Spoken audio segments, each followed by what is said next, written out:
Projet de la finance 2020, on n'a pas eu d'informations précises sur la régionalisation C'est un avancée. choix irréversible. Comme la loi de finances de 2019, je crois qu'il y avait une ligne budgétaire de 14 milliards de dirhams qui avait été prévue pour initier en tout cas et mettre sur orbite la régionalisation et la régionalisation avancée.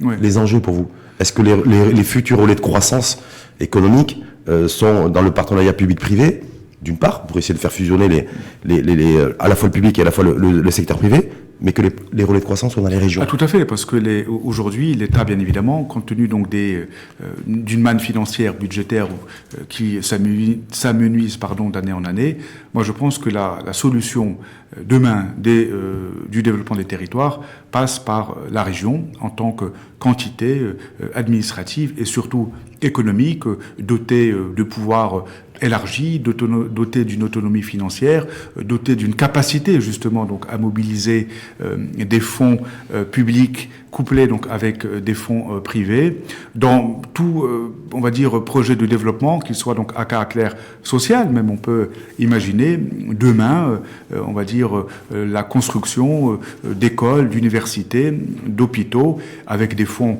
de la région, des fonds publics et aussi également donc des fonds privés au niveau donc des écoles et des universités pareil. Et s'agissant donc du rôle de l'État, du rôle de la région en tant qu'acteur économique, moi je pense qu'aujourd'hui il faut sortir de cet État centralisateur jacobin. Quand on dit qu'on a besoin de plus d'État, c'est pas d'un État qui interfère dans tout ce que vous faites. C'est un État intelligent, un État stratège, un État qui fait en sorte de respecter les règles du jeu, mais qui donne la main demain aux régions, qui seront elles-mêmes donc les aujourd'hui au moment où on parle avec Melki, la croissance économique est tirée de notre croissance économique. Mais il faut des élites pour ça. Voilà, elle est tirée par 4 régions. C'est-à-dire qu'il y a 4 régions qui concentrent 50%, Tanger, 60% de la croissance économique. 2 régions par 50%. Comment je veux dire, on déconcentre la croissance économique aussi par territoire. À travers des projets structurants. Là, je vous donnerai, il y en a 2 qui ont fait leurs preuves. Il y a le projet Tanger Med, dont on a parlé tout à l'heure, et qui a, à travers lui, donc, drainé, développé, donc, un écosystème industriel et logistique et de transport dans la région de Tanger-Tétouan.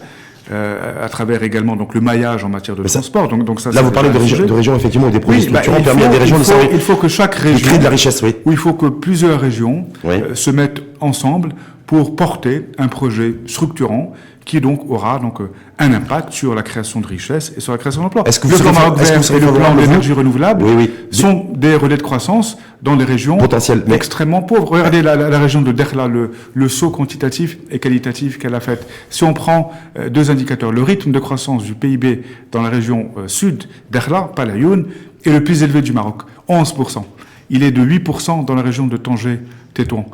Et lorsqu'on prend donc le niveau de vie moyen de ces territoires, disons qu'il rentre dans la tranche supérieure.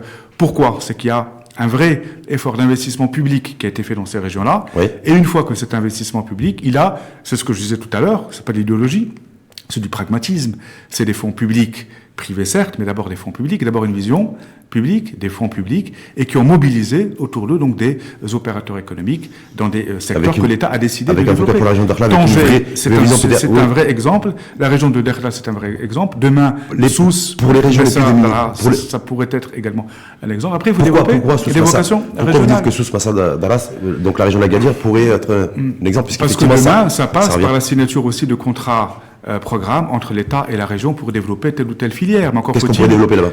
Encore faut-il justement définir. Il y a de l'agriculture et il y a de la pêche maritime. L'agrobusiness, l'agro-industrie, l'agro-industrie dans peut-être les pêcheries. C'est quelque chose qui, à mon sens, pourrait... et c'est l'une des filières qui pourrait marcher. Il y a aussi le tourisme durable. C'est des filières aussi d'avenir qui ne sont pas suffisamment prises en considération. La région de Ouarzazate, c'est tout ce qui est donc énergie renouvelable. Mais nous sommes encore à un stade de notre économie.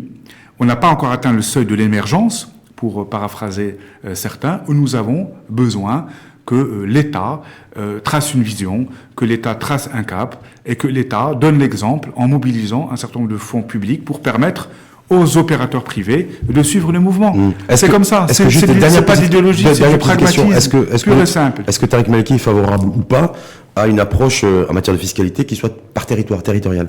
Une fiscalité par région. Adaptée au pouvoir d'achat des populations, adaptée on va dire, à la puissance financière donc du tissu entrepreneurial local, une fiscalité modulable en fonction donc du degré, du niveau de richesse de ces territoires. Donc avec un salaire minimum aussi qui soit régional. Ça, c'est à discuter. Donc avec une approche un peu d'État fédéral. Dans ce sens-là, chaque région aurait son autonomie, pas que l'autonomie financière aussi, l'autonomie. Le pouvoir d'achat des ménages, c'est une chose, oui. et là on n'en a pas suffisamment parlé à mon sens, oui. Parce que là c'est un vrai sujet. Malheureusement, vu qu'il n'y a pas de lobby pour défendre les classes moyennes, on reste malheureusement donc la fiscalité sur le travail, sur les classes moyennes, sur les salariés reste le parent pauvre des politiques fiscales au Maroc. Alors c'est un vrai sujet pour moi. Est-ce que pour vous le SMIC régional, je ne pense pas que ce soit un l'essor des régions défavorisées ne passerait pas forcément pour vous par l'instauration d'un salaire minimum revu à la baisse par rapport au salaire minimum qu'il peut y avoir dans les métropoles comme Casablanca, Rabat, Tanger ou Marrakech. Mais le salaire minimum est déjà très bas au Maroc. Le salaire minimum, il est déjà trop bas. Il y a des pays qui ont une économie beaucoup plus développée, beaucoup plus dynamique que la nôtre, et qui ont des salaires que le salaire minimum est plus faible. Tant pis, ou tant mieux pour que le nôtre. Mais moi, je ne défendrai jamais la baisse du SMIC dans un pays comme le Maroc, alors dans ce cas, qu'on baisse les prix. Dans ce cas, qu'on baisse les prix. Mais qui c'est qui baisse les prix des logements? Qui c'est qui fixe les prix? Comment? Qui c'est qui fixe les prix? C'est le marché. Voilà. Alors dans ce cas, c'est soit on laisse le marché libre, oui. comme c'est le cas aujourd'hui. Y compris fixer les salaires. Y compris fixer les salaires. Là, pour l'instant, c'est l'anarchie. Oui. Mais de grâce, dans un pays, Amazon est dans un pays qui est en retardement social, vous parlez de diminuer davantage le SMIC, alors qu'il n'y a pas de couverture sociale, simplement il n'y a pas de protection sociale. Comment renforcer l'attractivité de territoires aujourd'hui qui sont démunis? Est-ce que ça passe par la fiscalité? Non, ça passe par l'amélioration de la productivité des travailleurs. Ah, ben voilà.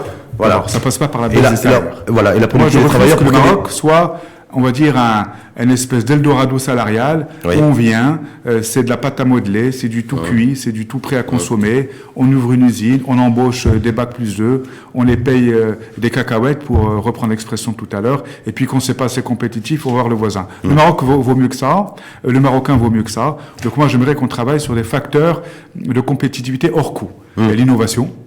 Et la productivité et la formation. Donc si on arrive à travailler sur ces trois, on va dire, paramètres, et qu'on oublie l'aspect coût. En tout cas, ces trois-là, la compétitivité ne passe pas uniquement par la baisse des charges sociales. Il y a l'énergie, il y a le travail. Donc oui. il faut arbitrer alors. Mais il y a tout ce qui est en tout cas, tout ce qui relève de la compétitivité hors coût. Et ça, c'est plus compliqué. Merci. Mais c'est plus courageux. Merci en tout cas à vous, Tariq Melki. Merci à vous de m'avoir invité. C'était sportif, c'est toujours sportif avec Tariq Melki, exactement. Économiste directeur ISCAE Rabat, membre du CMC, le Centre marocain de conjoncture. Centre marocain de conjoncture, d'ailleurs, hasard ou coïncidence. En tout cas, c'est intéressant. A fait tout un dossier complet sur la régionalisation avancée avec les enjeux et les défis, c'est ça? Tout à fait. Exactement. Et vous allez sortir un ouvrage dans les prochains jours. Tout à fait. Donc celles et ceux qui ne savent toujours pas quoi offrir à la fin de l'année à leur époux, ou à leur épouse respective ou à leurs enfants. C'est peut-être pas ce qui est plus agréable à lire pendant les vacances de Noël. Oui. Donc dernier opus intitulé « Quelle voie d'émergence pour l'économie marocaine ?» Voie VOIE ou la VOIX? VOIES, c'est une modeste contribution à la réflexion autour du modèle de développement qui est en cours actuellement. Donc c'est une sorte d'accumulation d'un certain nombre de... C'est pas un acte de candidature éventuellement pour rejoindre la commission? Non, pas du tout. Moi, je ne fonctionne pas comme ça. C'est quelque chose sur lequel je travaille depuis plusieurs années.